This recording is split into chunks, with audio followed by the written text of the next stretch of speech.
has a right to think what they want. Yeah, you just say get on with it. You know, going back to Extinction Rebellion and Animal Rebellion and Republic and whatever it is, everyone has a right to say, we live in thankfully a free country. And you don't sort of hold your breath. William reached for the trunk before anyone could stop him. The lid rose slowly, revealing folders beneath a dark cloth. The first folder carried a reference that made him freeze. Another contained sealed correspondence bound with faded red tape. Then he saw a name connected to his mother. His hand stopped above the papers, suddenly unwilling to touch anything. For several seconds, the courtyard seemed unnaturally quiet around him. Then, he pulled the top folder toward the light. What he saw next changed the entire meaning of that night. It was not merely old family material sitting forgotten there. It appeared to belong somewhere far more carefully controlled. The discovery had taken only seconds, but William's expression hardened. Inside the vehicle were several sealed folders, financial correspondence, and papers whose markings suggested they had passed through hands that understood their sensitivity. Nothing about the arrangement looked accidental. Nothing looked like ordinary paperwork left behind after an evening engagement. Most disturbing was the material connected to Diana. Her name was not printed across every page, but the references were enough to make the connection unmistakable. The story surrounding that trunk remains disputed, and no credible public record establishes that this incident actually occurred. Yet within the account being circulated, this was the moment everything changed. William looked toward the rear of the vehicle again. The trunk was still open. The documents were still there. And suddenly the question was no longer what had been placed inside.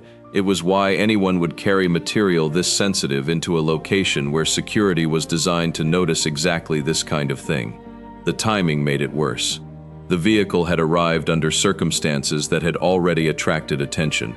There had been questions about where it had been, who had accessed it, and why its movements did not appear to match the explanation being offered. William now had something physical in front of him. Hi viewers, if you saw your own mother's private papers sitting inside a car like this, would you open the folder or walk away?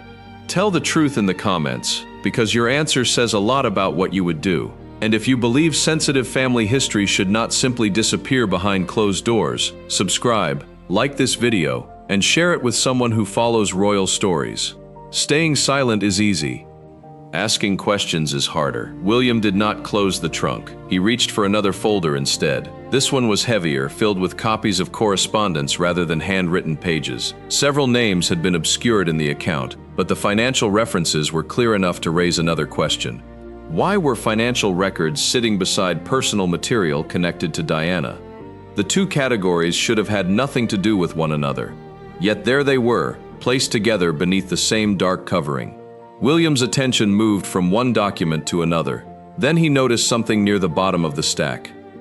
A narrow envelope, official markings, a date, and a reference number that appeared strangely familiar. He pulled the envelope free and stared at it. This was no ordinary letter. The formatting suggested an official communication, while the reference number appeared connected to a matter involving royal administration. The account gives no independently verified evidence that such a document exists, but within this unfolding story, its presence creates the first serious fracture in the explanation surrounding the vehicle. William turned the envelope over. It had been sealed once, opened later, and sealed again. That tiny detail bothered him more than the dramatic papers above it. Someone had handled this material carefully. Someone had opened it. Someone had decided to hide it again. Then came the detail that made the atmosphere around the vehicle feel completely different. One of the folders appeared to contain references to Diana's correspondence. Not public speeches, not photographs, not the familiar material already published countless times. Private correspondence, personal records, pages that, if genuine, would have carried an entirely different weight. William knew immediately why such material could become explosive. A private letter can reveal something a public statement never does. It can show fear before fear becomes visible, anger before anger becomes public, regret before anyone admits regret. And suddenly the contents of one car seemed capable of reopening questions that had remained buried for years. Going to throw an egg, make sure it's a free-range one. Well, it would have to be a hell of a throw, I think. To be honest, I'm not tempting fate. I'm not touching wood. I say there's a ring of steel around, and I'm not giving any secrets away here because obviously the police don't ring me up. So. The most unsettling part was not what William could see. It was what he could not yet understand. Why would Tom Parker Bowles have these papers? Why would material associated with Diana be mixed with financial correspondence? Why had the documents apparently been moved at all? And why was there an official reference buried among them? Tom's public identity made the discovery even stranger. He was known primarily as a food writer, critic, and author, not as someone whose ordinary work required possession of confidential royal records. That contrast created a question almost impossible to ignore. How had documents like these ended up inside his vehicle? William's eyes returned to the top folder. The words connected to Diana seemed almost unreal against the plain paper. He had spent years living with the consequences of her death, years watching strangers debate her marriage, her decisions, her relationships, and the private moments of a life that had become public property. But this felt different. These were supposedly private materials. If they were authentic, they belonged to a category that demanded extreme caution. William understood the difference between historical records already released to the public and documents that had never been meant for public consumption. That difference was precisely why the trunk mattered. He finally heard movement behind him. Someone was approaching across the courtyard. William did not turn immediately. His attention remained fixed on the papers. The person behind him could wait. The documents could not. One page contained a reference to a confidential arrangement. Another seemed to point toward an earlier transfer. A third mentioned an authorization that had apparently been granted before the papers reached the vehicle. William read the reference twice, then a third time. The implication was difficult to ignore. If the paperwork was genuine, Tom might not have been the person who originally decided where those documents should go. That possibility changed the entire shape of the mystery. Until that moment, the obvious suspicion pointed toward the person behind the wheel. But now another possibility emerged. Someone else might have handed over the material. Someone else might have arranged its movement. Someone else might have known what was inside. William had opened the trunk expecting to find an explanation for suspicious behavior. Instead, he had uncovered another layer beneath it. And the deeper he looked, the less convincing the simplest explanation became. The papers did not merely tell a story about what had been carried. They hinted at a chain of decisions. Then William found the document that would haunt the rest of the night. It was not large. It was not dramatic. There were no bold warnings across its surface. He succeeds me as Duke of Cornwall and takes on the responsibilities for the Duchy of Cornwall, which I have undertaken for more than 5 decades. Today, just an official-looking page containing a reference, a date, and an authorization connected to the movement of sensitive material. William studied the signature area without touching it. The name was partially visible. He recognized the connection immediately. But recognition was not enough. He needed confirmation, because if that document meant what it appeared to mean, the trunk was no longer a story about Tom Parker Bowles alone. It would mean someone much closer to the center of the monarchy had known about the material before William ever opened that lid. William slowly lowered the paper. The anger that had first crossed his face had changed into something colder, suspicion, the kind that does not disappear after one explanation, the kind that demands another document, another name, another answer. He looked once more into the trunk, now understanding that the papers at the bottom might matter more than everything sitting above them. Whoever had placed them there had left behind a trail, and somewhere along that trail was the answer to the question William could no longer ignore. Who had authorized it? And why had nobody told him? The envelope was still in William's hand when footsteps approached. He did not turn, because the document demanded his attention.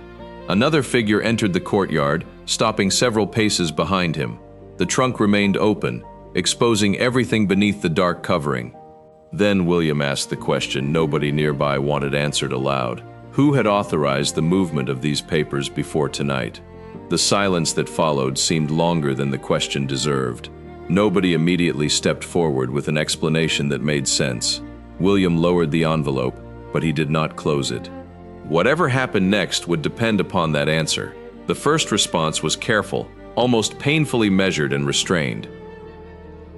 With Catherine beside him, our new Prince and Princess of Wales will, I know, continue to inspire and lead our national conversations, helping to bring the marginal to the center. Tom Parker Bowles was not accused of stealing anything outright.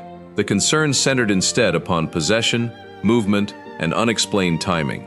Those distinctions mattered because accusations required evidence, not suspicion alone.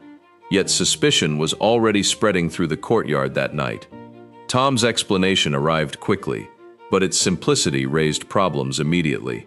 He reportedly said the material had reached him through contacts. He suggested that he was trying to establish its provenance first. That sounded reasonable until the contents were examined more closely. Then every reassuring part of his explanation began falling apart. The folders were not ordinary historical papers gathered for casual research. They appeared connected to several separate categories of sensitive material. Some references concerned personal correspondence, and others involved financial matters. Another section pointed toward confidential administrative arrangements involving royal property. None of those subjects comfortably belonged together inside one trunk. That was the first contradiction William could not simply dismiss. If the papers were harmless, why had they been sealed? If they were legitimate research, why were they accompanied by financial correspondence? If someone had entrusted them to Tom, who exactly was that person? And why had their movement attracted security attention? Tom's professional background made the mystery even more difficult to understand. He was publicly known primarily as a food writer and critic. His work centered on restaurants, cooking, books, and culinary history. That did not make him incapable of handling archives, however. It simply made these particular documents seem unusually out of place. There was another detail William could not overlook that night either. The papers appeared organized rather than randomly thrown together inside. Someone had separated different materials into distinct folders beforehand. Someone had selected what belonged inside each envelope carefully. That suggested preparation rather than careless transportation.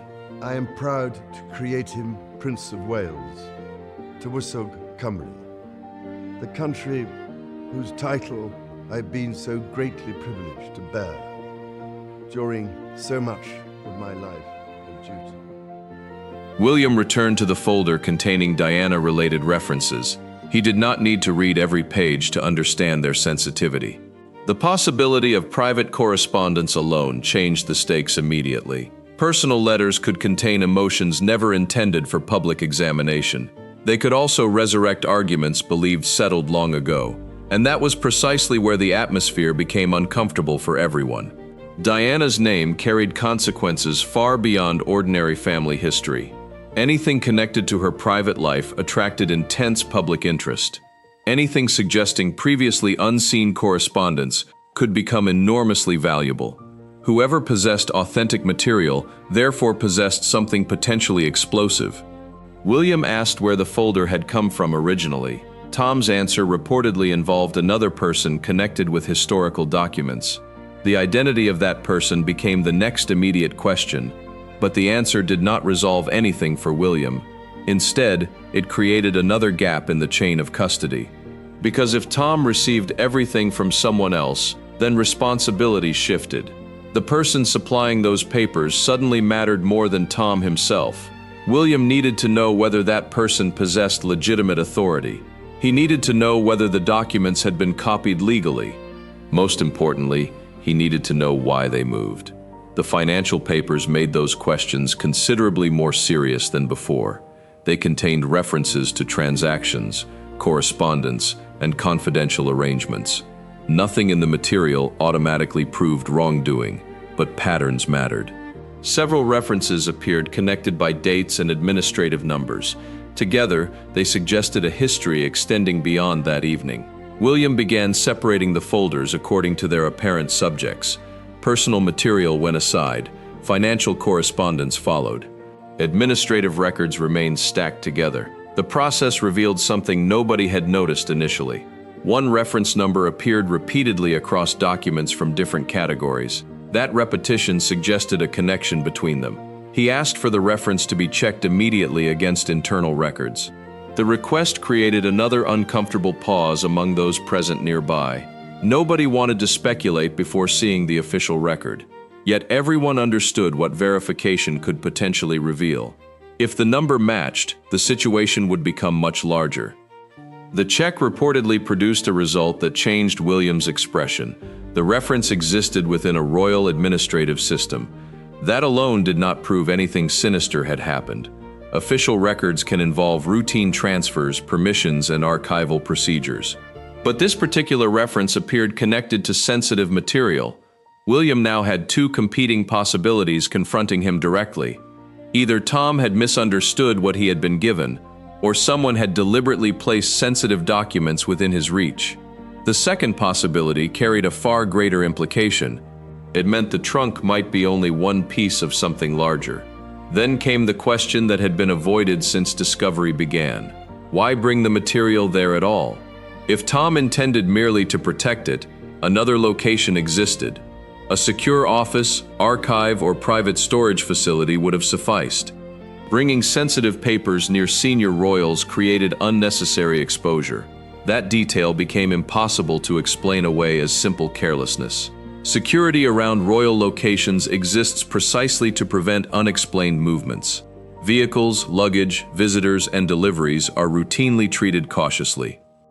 A trunk containing sensitive material therefore represented an obvious security concern. Yet somehow the material had arrived anyway. The story surrounding the discovery remains unverified, and its details circulate as speculation. Still, within the account, William's reaction followed a logical progression. He began with curiosity and moved quickly toward distrust. Every answer seemed to create another question. Every document appeared to point somewhere else. And then the Diana folder produced another disturbing detail for William. A page appeared to reference correspondence that was not publicly familiar. The wording suggested private material rather than published historical records. William reportedly stared at the page for several seconds. He then placed it carefully beside the envelope. The emotional significance was difficult to separate from the evidence itself. William had grown up knowing how intensely his mother's private life was examined. Her letters, interviews, photographs, and relationships had all become public subjects. The possibility of additional private correspondence carried enormous emotional weight. It also carried enormous commercial value. That possibility introduced another uncomfortable question into the investigation immediately. Could someone have been attempting to monetize material connected to Diana? There was no confirmed evidence establishing that motive within this account, but the presence of financial correspondence made the possibility impossible to ignore. William therefore wanted every document preserved. He reportedly ordered that nothing be removed from the vehicle until properly documented. Photographs were taken, folders were separated, and references were recorded carefully. The objective was no longer simply identifying what Tom possessed. It was reconstructing exactly how the material reached him. That meant tracing every previous hand involved. At this point, the mystery stopped looking like an isolated mistake. It began resembling a chain of decisions made by several people.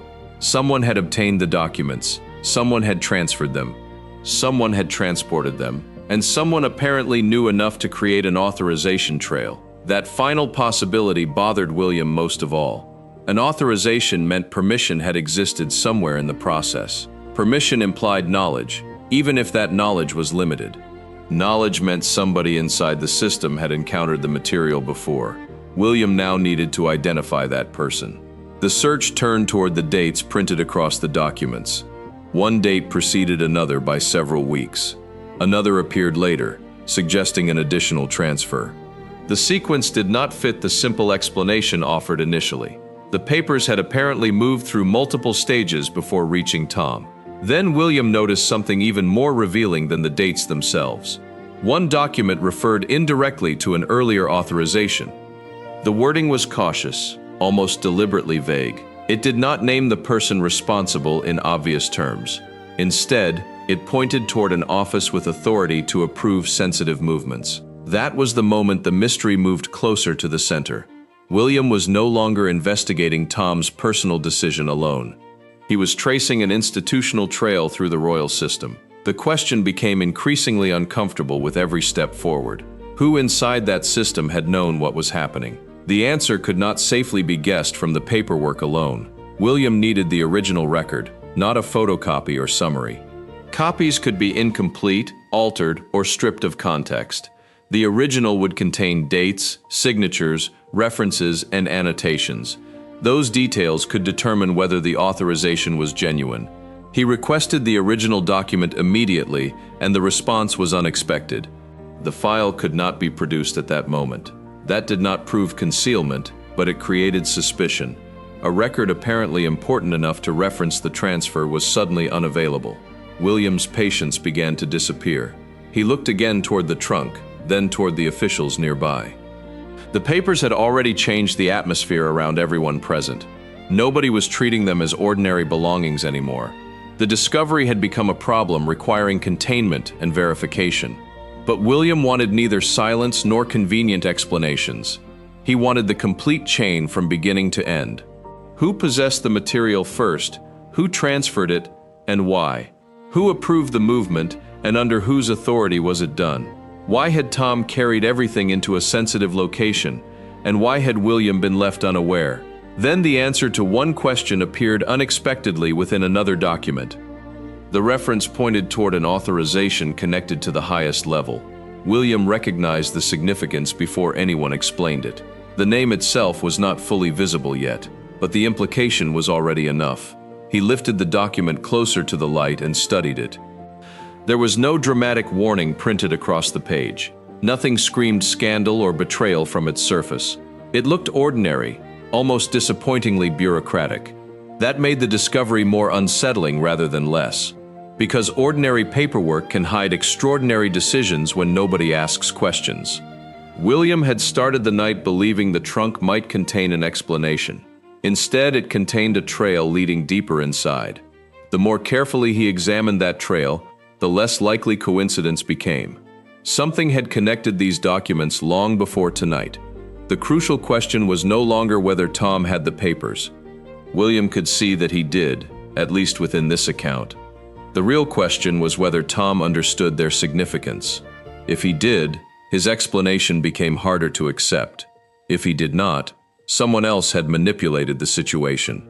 That distinction would determine everything that followed after the trunk closed. William now understood that accusing the wrong person could destroy evidence. He needed patience, even though anger was pushing against it. The next step, therefore, required something more difficult than confrontation. It required finding the person who started the trail. And just as William prepared to demand that answer, another message arrived. It concerned the missing original authorization and someone who had seen it. The message contained only a few words, but they were enough. The person reportedly knew where the original file had been stored. More importantly, they knew who signed it. That revelation transformed the discovery into something far more dangerous overnight. The signature could either destroy the theory or confirm it. If the name belonged where William suspected, the consequences would extend beyond Tom. They would reach directly toward the man William had expected to trust. And suddenly, the next question became impossible to avoid. What if King Charles had known about the documents all along? The original authorization was finally located before William could leave. The file arrived sealed, carried by aide who looked nervous. William immediately took it without speaking and broke the seal. Inside, one page immediately challenged everything he thought he understood. The signature was familiar, but the date created another problem. It placed royal knowledge earlier than anyone had previously admitted. William read the page again, slowly, then looked toward Tom. The trunk suddenly seemed less important than the paperwork inside. Someone had opened this door long before William arrived tonight, and someone expected nobody to notice this hidden trail tonight. The document was placed between two ordinary administrative records nearby. The contrast was almost insulting, because of its simplicity alone. Important material was hidden among paperwork nobody would question easily. William slowly turned each page, searching for another familiar reference. Instead, he found a second authorization number clearly printed there. It matched the number appearing on an earlier official correspondence. That coincidence made the explanation much harder to defend anymore. The trail was becoming deliberate rather than merely accidental now. Someone had connected documents separated by different subjects and dates. Now William needed to know who connected them together secretly. Before anyone could intervene, William made one final request there. He wanted every page copied before anything disappeared again overnight. That demand unsettled those already hoping for quiet silence tonight. The room around them suddenly felt smaller and colder inside. Nobody could dismiss the papers as harmless anymore either now. William understood that possession alone proved almost nothing legally yet. But possession beside unexplained authorization created another question entirely overnight.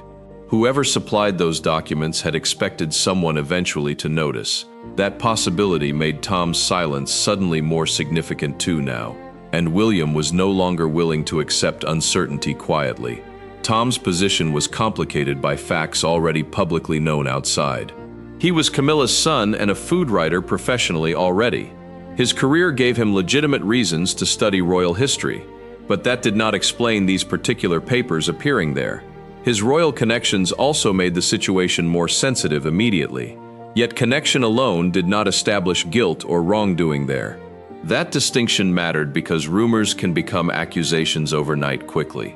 William needed evidence strong enough to survive public scrutiny later. He could not simply turn suspicion into a verdict yet, but he could demand answers from everyone involved directly there. This was where the story became difficult to ignore completely. If you believe sensitive papers deserve answers rather than silence, like this video, share it, and subscribe before continuing now. Because every silent click leaves powerful people comfortable tonight again. If this story bothers you, do not scroll away quietly. Let your reaction show that questions still matter here today. Like, share, and subscribe if you refuse convenient silence tonight. That support keeps stories like this from being buried quietly, because unanswered questions only disappear when audiences stop caring entirely. William was about to ask another question nobody expected there. He asked whether Tom had seen the authorization before tonight. He asked who had delivered the sealed folders personally there. He asked whether anyone had instructed him to transport them. He asked why security had noticed the vehicle that evening. Each question removed another layer of comfortable ambiguity tonight alone. Tom reportedly maintained that he had not created the arrangement, but that answer left the most important question untouched entirely. Who had given him the material in the first place? Why had they trusted him with sensitive records at all? That question would eventually become the investigation's central thread later. The financial correspondence offered another route into the mystery now. Several pages appeared connected through matching dates and references already. None proved wrongdoing, but patterns demanded closer examination immediately tonight. One payment reference appeared beside an administrative authorization number there. Another document mentioned a private arrangement without explaining its purpose. William noticed the same initials appearing across multiple pages again. That repetition suggested someone had handled everything centrally before tonight. The papers were not random fragments gathered from nowhere either. They appeared connected through decisions made over time quietly somewhere. And that made the missing original even more important now. William ordered the records separated into 3 distinct groups there. Personal correspondence went into one carefully protected folder nearby overnight. Financial records followed, preserving their original sequence and dates carefully. Administrative papers remained untouched until their provenance became clearer later. That process revealed another reference hidden inside a cover sheet. The number appeared beside a notation about transfer approval there. William asked whether that approval belonged to royal staff members. Nobody answered immediately, which made the silence itself meaningful somehow. Then an aide admitted the reference required further checking first. The investigation had finally reached the palace machinery itself directly. The aide's caution only deepened William's suspicion that night further. He knew royal paperwork rarely traveled without careful records elsewhere. A missing file could have an innocent explanation, perhaps two. It could also indicate that someone had overlooked procedure entirely. William refused to decide which possibility was correct yet publicly. Instead, he asked for the complete administrative chain immediately again. The request moved beyond personal belongings into institutional territory. That was precisely where resistance could become dangerous later, because institutional records could identify every hand involved directly, and every hand could lead towards someone unexpected there. Camilla learned that William was demanding the records immediately there.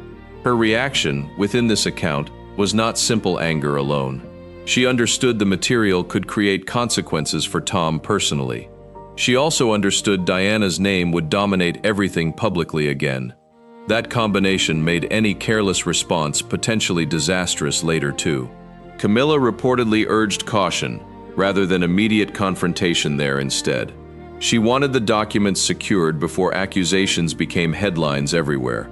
But William interpreted the hesitation very differently that night too. To him, delay looked less like caution and more resistance.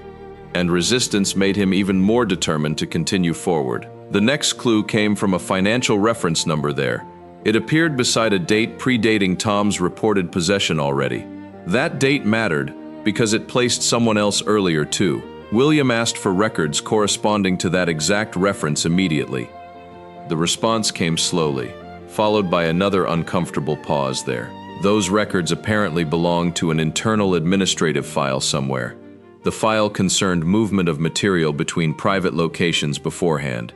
That did not prove secrecy, but it proved involvement already. Someone inside the system had processed the transfer request personally. William now had a direction, and it pointed upward directly. Then another document complicated the picture even further again tonight. It contained a notation referencing approval from above there already. The wording was deliberately dry, almost impossible to interpret cleanly. But one phrase suggested senior authorization had existed earlier somewhere. William asked who held responsibility for that authorization personally then. The aide hesitated before naming the relevant office aloud there. That hesitation mattered more than the answer itself already somehow, because William could now see a hidden hierarchy forming above. The trail did not end with Tom Parker Bowles alone. It seemed to climb toward the King's Circle instead now. William knew one fact could change everything quickly tonight there. If Charles had authorized movement, the entire theory shifted dramatically. If Charles had not, someone had used his authority instead. Either possibility placed the palace under uncomfortable pressure immediately too. Camilla could no longer dismiss the issue as misunderstanding alone. Tom could no longer rely upon simple explanations either now, and William could not pretend the discovery was minor anymore. The papers had become a test of institutional trust itself. He wanted the original authorization before confronting anyone further publicly. Until then, every conclusion remained possible but unproven still there. The search for the original file became urgent overnight there. Several offices were contacted before anyone admitted knowing something specific. One record keeper reportedly remembered seeing the reference before too. That recollection narrowed the search to another location nearby overnight. William's team requested the complete file without delay again immediately. What arrived first was only a partial copy there instead. Pages appeared missing from the sequence of administrative records entirely. That omission created a fresh question about the original file. Why would a routine transfer require so much searching tonight? The answer was still buried somewhere inside the palace system. Then came the message William had been waiting for tonight. The original authorization had been found after all there finally, but the person who found it refused to bring it. Instead, they requested a private meeting away from others inside. That request immediately changed the mood around William completely again. Someone feared the document could be misunderstood apparently later publicly. Someone else feared it could expose something deliberately hidden there. William did not know which fear was stronger yet inside. He only knew the original file contained one signature there, and that signature belonged to someone above Tom, entirely important. The next step would determine whether the suspicion was justified. William looked toward the closed trunk one last time quietly. Then he ordered the search to continue until morning anyway. The original authorization finally appeared, and William immediately understood why everyone had hesitated before showing it. The paper was older than the documents found inside Tom's trunk, but its reference matched the trail William had been following all night. At the bottom sat an authorization bearing a name William recognized instantly. The account surrounding the document remains disputed, but within the story, That signature changed everything. William did not react immediately. He simply stared at the page, reading the date again and again. The date placed the authorization before Tom's journey had even begun. That meant Tom could not have been the person who created the arrangement from scratch. Someone else had already decided that sensitive material should be moved. The room became painfully quiet. William looked toward the advisors, waiting for somebody to explain what the document actually meant. Nobody offered an immediate answer. The authorization could have represented a routine administrative decision, a preservation request, or something considerably more sensitive. Without the surrounding file, nobody could responsibly claim which interpretation was correct. But William wanted the surrounding file. He asked for every page connected to the reference number. He wanted the original correspondence, the internal notes, and every recorded transfer. He wanted to know who requested the movement, who approved it, and who received the material afterward. Most of all, he wanted to know whether Charles had seen the request before it was carried out. That question changed the room. Charles had not yet been directly accused of anything. William understood that. A signature on an administrative document did not automatically prove knowledge of every later action. But the possibility that his father had encountered the material before him was enough to make the situation deeply personal. Camilla was informed that the original authorization had been located. Within this account, her response was immediate. She reportedly understood that the issue had moved beyond Tom's explanation and into the king's own records. If the authorization was genuine, William would demand answers from Charles. If it was misunderstood, Charles would need to explain exactly what had been authorized. Neither possibility was comfortable. Camilla's position was becoming increasingly difficult. She could defend her son without knowing the entire story, but doing so risked making her appear to know more than she admitted. She could remain silent, but silence would be interpreted as avoidance. And she could ask Charles to intervene, which would place the king directly between his wife and his son. William, meanwhile, continued reading. One notation caught his attention. It suggested that the material had been classified for controlled handling. That phrase mattered because it contradicted the casual appearance of the trunk. Sensitive material could be moved legally and legitimately, but controlled handling required procedures. Somebody had apparently known that these papers needed protection, so why were they sitting in a private vehicle? That question returned with greater force than before. William had started with suspicion toward Tom, but the evidence was forcing him to look elsewhere. The trunk might have been the final stage of a much older process. Tom may have been careless, uninformed, or acting on instructions from someone else. That distinction mattered enormously. The story did not establish that Tom had stolen anything. It did not establish that Charles had ordered anything improper. It did not establish that the papers were authentic. Those uncertainties had to remain. But the unusual combination of documents, references, dates, and authorization was enough to justify further questions. William reportedly understood that better than anyone. He was not simply looking for someone to blame. He wanted to reconstruct the sequence. First, someone possessed the material. Then someone authorized its movement. Then someone transferred it. Then Tom ended up with it. Then the vehicle arrived. Then the trunk was opened. The sequence looked simple when written that way, yet every stage contained a missing explanation. And William had reached the stage where those missing explanations could no longer remain hidden behind family relationships. He asked for Charles. The request traveled through the palace quickly. Charles was informed that William wanted to speak with him privately. The king was also told that the original authorization had been found and that William had examined it personally. According to the account, Charles understood immediately what that meant. William was no longer asking whether the documents were important. He was asking whether his father knew they existed. The meeting began without shouting. That made it more uncomfortable. William placed the authorization on the table between them. Charles looked at the page, then at his son. For several seconds, neither spoke. William finally asked one question. Did Charles know about the material? The answer was reportedly cautious.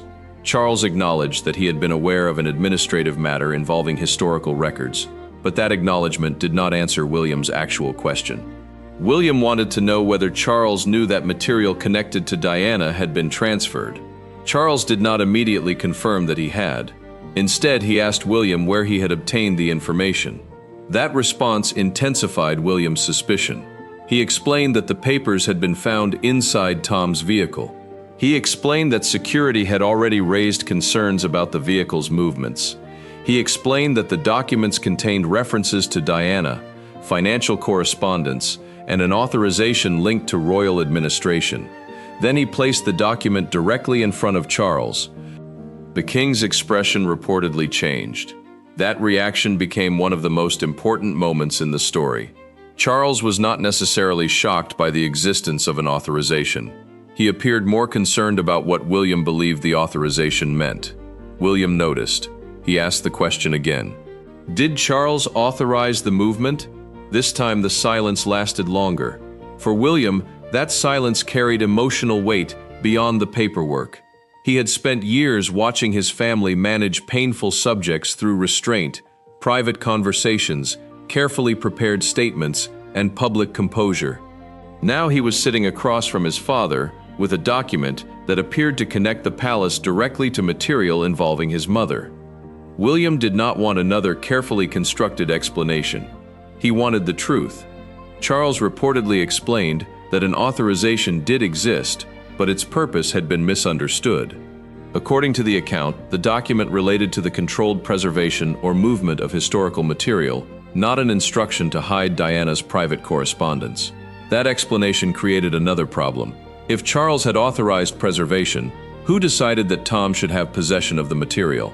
William asked immediately. Charles did not have a complete answer, and that was the moment the investigation changed direction again. The issue was no longer whether Charles had signed something. The issue was whether the king's authorization had been used beyond its intended purpose. That possibility was far more complicated. It meant Charles might have known about one part of the process while remaining unaware of another. It meant Tom could have received material through an arrangement that began legitimately but became confused later. It also meant somebody else might have made the critical decision that placed everything inside the vehicle. William was not satisfied. He asked why nobody had told him. That question cut deeper than the others. Charles reportedly responded that not every historical archive matter required William's involvement. From a purely administrative perspective, that could be reasonable. But William was not asking as an administrator. He was asking as Diana's son and as the future king. He wanted to understand why material connected to his mother's private life had moved through a system he had never been told about. The tension between father and son became unmistakable. Charles urged caution. William heard another request for silence. That difference in interpretation mattered. Charles believed restraint could prevent a family crisis from becoming a public spectacle. William believed secrecy had created the crisis in the first place. Neither man could easily retreat. Then Camilla entered the conversation. She reportedly urged William not to assume the worst about Tom. She reminded him that possession did not prove intent and that the documents could have been received without full knowledge of their contents. William listened, but his attention remained fixed on the authorization, because Tom's intentions were no longer the only question. The paper trail had reached the king. And now William wanted to know what came next. If Charles had authorized the original movement, would he investigate the people who handled the material afterward, or would he protect them? That decision would determine whether William saw his father as an ally or another barrier between himself and the truth. The following hours became a struggle over what should happen to the documents. Charles's advisors reportedly recommended keeping the matter private until the provenance could be established. William wanted the material secured independently and every transfer examined.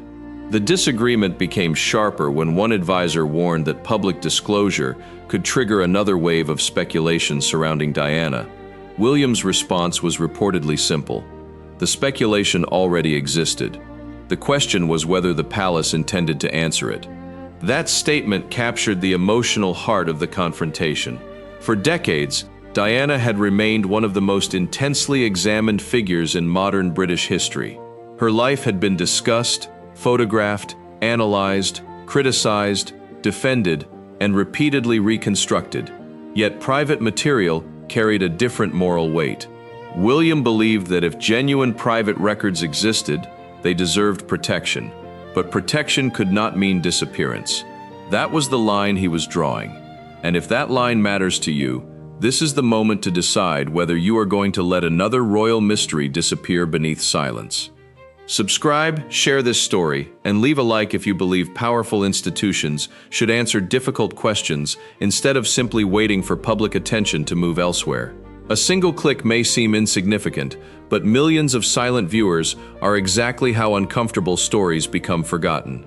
William returned to the authorization one final time. He noticed something that had not been obvious during the first reading. The document did not simply authorize movement, it referenced a second stage, another transfer, another responsible party, another date. That meant the authorization was only the beginning of the chain. Charles saw the reference too. For the first time, the king reportedly appeared genuinely concerned about what the next pages might reveal. William asked for the complete file. Charles agreed, but before the file could be opened, an advisor entered with another envelope. It had been retrieved from a separate archive. The envelope carried the same reference number. William took it. He opened the seal. Inside was a document that appeared to identify the person responsible for the second stage of the transfer. The name was not Tom Parker Bowles, it was not William, and it was not Camilla. William looked at Charles. Charles looked at the page. Neither man spoke, because the name on that document pointed towards someone far closer to the center of royal decision-making than anyone had expected. And suddenly the question was no longer whether Charles knew about the documents. The question was how much he knew about everything that happened after his authorization. The answer was sitting inside the next page, and William was about to read it. The name on the final page was enough to stop William in his tracks. He had expected another intermediary, another aide, perhaps another administrative office buried somewhere inside the palace system. Instead, the document appeared to point toward a senior figure with access to decisions surrounding the material. William read the page once, then again. Charles remained silent across the room. Whatever explanation had existed before that moment could no longer stand untouched. The authorization was real within the account, but its meaning was still unclear, and that distinction was about to become the most important detail of the entire mystery. William placed the document beside the original authorization. The dates connected, the reference numbers connected. The chain appeared to connect as well. But there was one critical difference. Charles had authorized the first movement. The second movement appeared to have happened under a separate instruction. That meant the king might have known that sensitive historical material was being preserved or transferred without knowing where it would eventually end up. Suddenly, the story surrounding Tom's trunk looked less like a single secret and more like a series of decisions that had slowly moved beyond the control of the person who started them. That revelation did not make William comfortable. In some ways, it made him even more suspicious. If Charles had not ordered the material into Tom's possession, then someone had taken an existing authorization and carried the process further. The obvious question was who had made that decision. The second question was why. And the third was the one nobody wanted to confront. Had the person responsible understood exactly what was inside those folders? William demanded the complete transfer record. This time, nobody argued. The documents were assembled in chronological order. The first entry described the material in broad administrative language. The second referred to preservation. The third recorded a transfer. Then came another entry that appeared to connect the material to private handling. The wording was vague, but the date placed that decision close to the period when Tom reportedly received the folders. That was the break William had been searching for. Tom might have been the person caught with the material, but he was not necessarily the person who created the chain. His explanation could still be incomplete, careless, or even badly misunderstood, but the paperwork suggested that someone else had already established the route. The trunk was therefore not the beginning of the mystery, it was the end of a trail. And that changed how William looked at everyone involved. Camilla could no longer simply argue that Tom had been careless. Charles could no longer treat the matter as an isolated misunderstanding. Tom could no longer rely upon the assumption that nobody would examine how the documents reached him. The palace itself now had a record of movement that demanded explanation. The most uncomfortable part was that the authorization itself did not prove wrongdoing. That mattered. An official signature could authorize legitimate preservation. Historical documents sometimes require restricted access. Private correspondence can require careful handling. Financial records can be moved for review. None of those actions automatically means a crime, betrayal, or conspiracy occurred. But the question was never simply whether the original authorization was legitimate. The question was what happened afterward. That was where the story became darker. According to the account, Charles eventually accepted that the investigation could not simply be stopped. He could have insisted that the documents remain private. He could have ordered advisors to contain the matter. Instead, his next move was to authorize a broader internal review of the chain of custody. That decision shocked William. It also changed the balance inside the room. For the first time, Charles was no longer asking his son to trust the palace blindly. He was agreeing to examine the palace itself. William reportedly asked whether the review would include every person who had handled the documents. Charles agreed. Would it include the transfer involving Tom? Yes. Would it examine the financial correspondence? Yes. Would it determine who had accessed the Diana-related material? Yes. And would it establish exactly what Charles himself had known? That question produced another pause.